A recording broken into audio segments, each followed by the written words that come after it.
السلام علیکم class 10th۔ اچھا بچوں، آج جو ہم نے پڑھنا ہے اس کے میں نے انگلش میڈیم کے بھی پیجز اٹیچ کر دیے ہیں ساتھ، اور اردو کے بھی، تاکہ آپ لوگوں کو پتہ ہو ہم بک میں سے کیا پڑھ رہے ہیں۔ آج کا جو کلاس ہمارا ٹاپک ہے وہ ہے پاکستانی معاشرے کے مسائل اور ان کا حل، یعنی problems of Pakistani society and their solutions. اب آپ کو پتہ پاکستان میں رہتے ہوئے ہمیں کن کن مشکلات کا سامنا کرنا پڑ رہا ہے۔ اس میں سب سے پہلے ہے ہمارے پاس غربت و بے روزگاری، یعنی پاورٹی اینڈ ان امپلائمنٹ۔ لوگوں کے پاس نوکریاں ہی نہیں ہیں، اس لیے غربت بہت زیادہ ہے پاکستان میں۔ اب نوکریاں نہ ہونے کی وجہ کیا ہے؟ ایک تو لوگ پڑھے لکھے نہیں ہیں اتنے، دوسرا ہمارے پاس جابس دینے کے اتنے ریسورسز ہی نہیں ہیں، وسائل ہی نہیں ہیں، ایسی فیکٹریز ہی نہیں ہیں، ایسی صنعتیں ہی نہیں ہیں جہاں پر لوگوں کو جو ہے وہ روزگار مہیا کیا جا سکے۔ اب اس سے ہوتا کیا ہے کہ معاشرے میں اور انسانوں میں جو ہے وہ الگ الگ جرائم پیدا ہوتے ہیں، صحت کے اوپر اثر پڑتا ہے، لوگ ڈپریشن کا، انزائٹی کا شکار ہوتے ہیں، ان میں حسد آتا ہے۔ اگر یہ نہیں ہوگا تو بے روزگاری کی وجہ سے وہ چوری کی طرف جائیں گے، ڈکیتیاں کریں گے۔ تو یہ سارے جو ہیں وہ مسئلے ہیں جو ہماری غربت سے ریلیٹڈ ہیں۔ اس لیے ہمیں اس کے حل کے لیے کیا کرنا چاہیے کہ ہمیں ایسی فیکٹریز بنانی چاہیے، ایسی صنعتیں بنانی چاہیے، ایسی نوکریاں نکالنی چاہیے جس سے لوگوں کو روزگار کے موقع ملیں، اور اچھے شرائط کے اوپر جو ہیں وہ قرضے دیے جائیں، تاکہ ہم کچھ ایسے انتظام کر سکیں کہ لوگوں کو نوکریاں مل سکیں۔ اس کے بعد ہے کم شرح خواندگی، یعنی کہ لو لٹریسی ریٹ۔ اب آپ کو پتہ ہے جب پڑھے لکھے لوگ ہی کم ہوں گے تو ان کو کیا پتہ ہوگا کہ فیکٹریز میں کیسے کام کرنا ہے، یا اچھی جو ہیوی مشینریز ہیں ان کو یوز کیسے کرنا ہے۔ تو جب چیزیں ہی نہیں پتہ ہوں گی، اتنی نالج ہی نہیں ہوگی، تو وہ نوکریاں کریں گے کیسے؟ تیسرا، صحت کے مسائل۔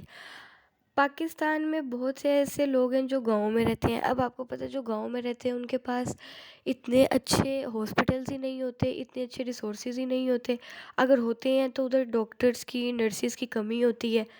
اگر سرکاری اسپتال ہے تو وہ اس کا نظام ہی اتنا خراب ہوتا ہے کہ وہاں جانے کا کوئی فائدہ ہی نہیں ہو پاتا۔ تو صحت کے حساب سے بھی ہمیں بہتری کی ضرورت ہے۔ اس کے بعد ہے ہمارے پاس آبادی کی شرح میں اضافہ، پاپولیشن گروتھ، یعنی آپ کو پتہ ہے پاکستان میں جو ہے وہ آبادی بہت تیزی سے بڑھ رہی ہے۔ اگر دیہی علاقوں میں آبادی تھی اور شہری علاقوں میں بھی تھی، تو دیہی آبادی جو ہے وہ شہروں کی طرف موو کرنے لگ جاتی ہے، کیونکہ شہروں میں ریسورسز زیادہ ہوتے ہیں، ٹیکنالوجی زیادہ ہے، وہیکلز کا، ہاسپٹلز کا، پڑھائی کا نظام بہتر ہے۔ تو جب دیہی علاقوں سے بھی لوگ شہری علاقوں میں موو کر کے آ جاتے ہیں تو اس سے کیا ہوتا ہے کہ شہری علاقے میں بھی ایک تو آبادی بہت زیادہ بڑھ جاتی ہے، دوسرا وہ جو ریسورسز ہوتے ہیں وہ اتنے لوگوں کے حساب سے پورے نہیں پڑ پا رہے ہوتے ہیں، بے روزگاری بڑھ جاتی ہے، پولیوشن کا ریٹ جو ہے وہ زیادہ ہو جاتا ہے۔ تو یہ سارے ہمارے پاس جو ہے وہ ہمارے پرابلمز ہیں سوسائٹی کے، جن کو ہمیں حل کرنے کی ضرورت ہے اچھے معاشرے کے لیے۔ اس کے بعد جو ہمارا نیکسٹ ٹاپک ہے وہ ہے پاکستان میں تعلیم کی صورتحال، ایجوکیشنل کنڈیشن ان پاکستان۔ اب آپ کو پتہ پاکستان میں تعلیم کی صورتحال بھی کوئی خاطر خواہ اچھی ہے نہیں۔ اب ہم دیکھتے ہیں کہ 2019 اور 20 کے اعداد و شمار کے مطابق جو تھا نا، وہ پڑھائی کا جو ریشو تھا وہ تھا 60%، ٹھیک ہے، 60% لوگ تو تھے وہ تعلیم حاصل کر رہے ہیں۔ تو معاشی لحاظ سے اگر ترقی ہم چاہتے ہیں تو ہمیں اپنے لوگوں کو پہلے تو ایجوکیٹ کرنا پڑے گا، تاکہ ان کو پتہ ہو، ان میں سوچنے سمجھنے کی اتنی صلاحیت ہو۔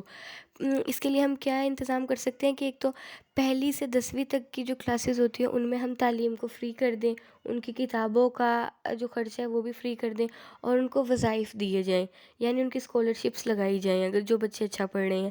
اس کے بعد ایسا کورس لایا جائے، ایسا سلیبس شامل کیا جائے جو ہمارے فیوچر کے لحاظ سے اور پریزنٹ کے لحاظ سے کام کا ہو، یعنی ایسا نصاب شامل کیا جائے جس کو پڑھ کے ہمیں فائدہ ہو، یعنی ٹیکنیکل ہو گیا، سائنسی طور پر ہو گیا، ٹھیک ہے، انفارمیٹیو ہو۔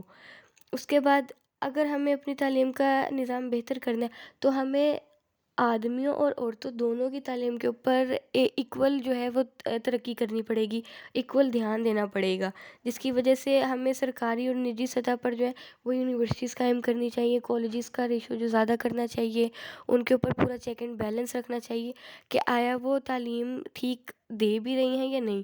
اس لیے ہمیں قومی اور صوبائی سطح پر تعلیمی مسائل کے حل کے لیے ایجوکیشن فاؤنڈیشن کا قیام کرنا چاہیے، جو پراپر جو ہے وہ اس انتظام کو دیکھ سکے۔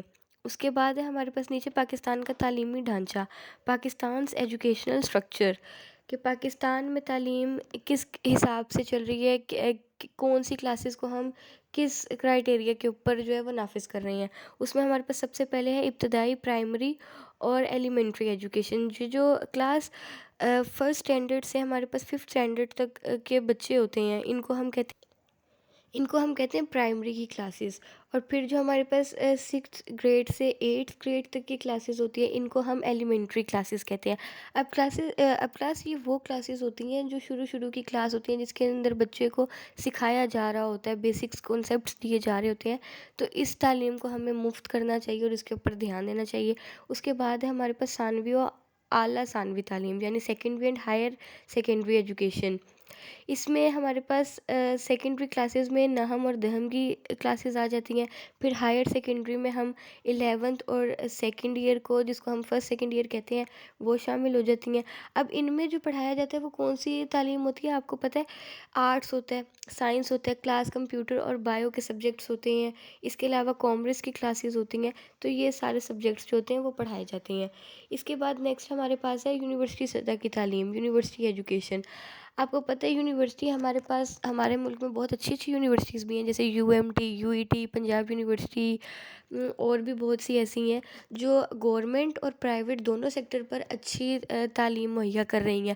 اب اس کے اندر کیا ہوتا ہے، جب سیکنڈ ایئر کے بعد جب ہم جاتے ہیں تو ہمیں 2 سال کی اور 4 سال کی تعلیم دی جاتی ہے، جس کو ہم BS کہتے ہیں، MS کہتے ہیں، MPhil کہتے ہیں، PhD کہتے ہیں۔ یعنی ہائر گریڈ کی جو پڑھائی ہوتی ہے وہ ساری جو ہے وہ یونیورسٹیز میں کروائی جاتی ہے، جہاں پر ہمارا تعلیم اس طریقے سے بلڈ کیا جاتا ہے کہ ہم اب اس کو جاب کے لحاظ سے دیکھ سکیں۔ آگے ہے ہمارے پاس تعلیمی مسائل اور ان کا حل، educational problems and their solution. پہلا پوائنٹ وہی بات، ناقص امتحانی نظام، ڈیفیکٹو ایگزامینیشن سسٹم۔ ہمارے ملک میں بچوں کو سکھایا ہی نہیں جاتا کہ انہوں نے امتحانات دینے کیسے ہیں۔ ایک ہی سسٹم چل رہا ہے، رٹا سسٹم یا چیٹنگ سسٹم، کیونکہ ہم اپنے بچوں پر اتنا پریشر ڈال دیتے ہیں نمبرز کا، گریڈز کا، کہ ہمیں اچھے نمبر چاہیے، جس کی وجہ سے وہ صرف رٹے کے طرف جاتے ہیں، جبکہ ہمیں ان کے کنسیپچول بیسس جو ہیں وہ اسٹرانگ کرنی چاہیے۔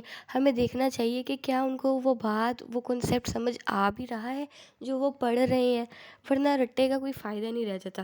اس کے بعد ہے محدود تعلیمی وسائل، یعنی لمیٹیڈ ریسورسز فار ایجوکیشن۔ ہمارے پاس اتنے ریسورسز ہی نہیں ہیں، ہم اب اتنا بجٹ ہی نہیں تیار کرتے کہ ہم اپنی تعلیم کے اوپر جو ہے وہ اچھے سے یوٹیلائز کر سکیں اور پڑھائی کے تعلیمی اداروں کو جو ہے وہ اچھے انداز میں فراہم کر سکیں۔ اس کے بعد ہے اساتذہ کی کمی، شارٹیج آف ٹیچرز۔ یا تو اب ہمارے اسکولوں میں اگر ٹیچرز ہوتی ہیں تو وہ گریجویٹ ہی ہوئے بغیر آ جاتی ہیں، یعنی FA کی ٹیچرز بھی رکھ لی جاتی ہیں، یا پھر ان کو جو ہے سیلریز اتنی تھوڑی دی جاتی